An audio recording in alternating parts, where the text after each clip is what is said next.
सभापति जी, आपका बहुत बहुत धन्यवाद कि आपने महिलाओं के आरक्षण से संबंधित 2-3 मिनट में अपनी बात रखें जी। जो एक महत्वपूर्ण बिल जम्मू कश्मीर पुनर्गठन दूसरा विधेयक संशोधन 2023 पर बोलने का मुझे मौका दिया, मैं आपकी आभारी हूं। लेकिन साथ ही जो पूर्व वक्ताओं ने जिस तरह से इस बिल के संदर्भ में अपना वक्तव्य देना चाहिए था, अपने अपने स्वार्थ में वक्तव्य दे रहे हैं। महिलाओं के आरक्षण की व्यवस्था जम्मू कश्मीर पुनर्गठन के साथ साथ महिलाओं की आरक्षण की व्यवस्था पर बात करनी चाहिए थी। नो नो नो नो हो गया उस पर उन्होंने नहीं की। साहब प्लीज नो। मैं आपके माध्यम से अब आप सुनिए, आपके माध्यम से सम्माननीय माननीय एमपी साहब को भी इशारा करना चाहूंगी कि अरे जाके पावन फटी बिवाई वो क्या जाने पीर पराई। इन्होंने जम्मू कश्मीर का दोहन किया, जम्मू कश्मीर को की जनता के साथ अन्याय किया।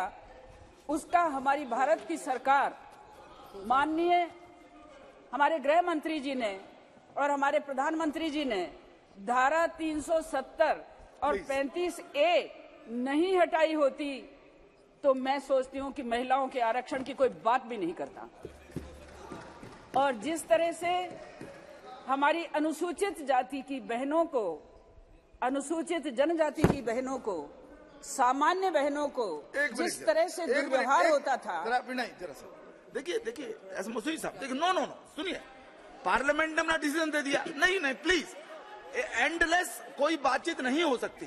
कृपया करके सुनिए मेरी बात, अंतहीन बात नहीं हो सकती। Parliament has given its decision, supreme court has endorsed that, बात खत्म हो गई। Now please sit down, please sit down. Meena ji बात पूरी कीजिए।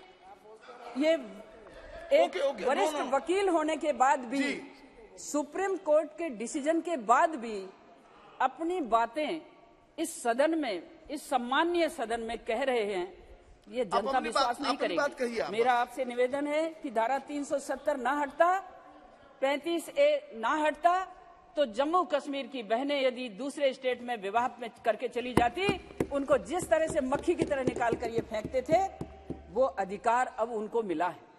और इस विधेयक के माध्यम से जिस तरह से मैं कहूंगी कि 14A के अंतर्गत, 14K के अंतर्गत जम्मू कश्मीर राज्य संघ में महिलाओं के लिए स्थान आरक्षित किए जाएंगे।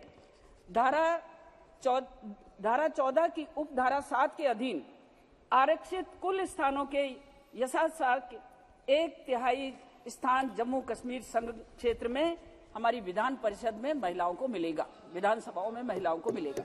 ये दर्द है इनका कि महिलाओं को ये क्यों मिला। नॉमिनेशन करके केवल हाथ की कठपुतली बनाकर डिसीजन मेकर में साथ न लेना, ये इनकी फितरत रही है।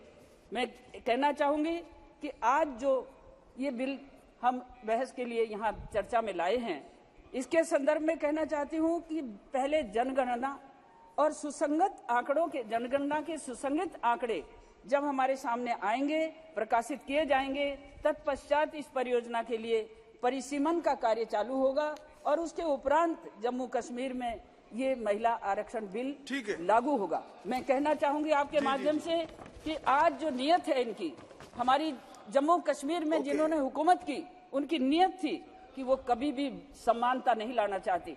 बाबा साहब आम्बेडकर ने कहा था कि मिटे विषम समरसता लय हो, मिटे विषम समरसता लय हो, अरमानों के नए क्षितिज पर भेदभाव का द्वंद्व विलय हो।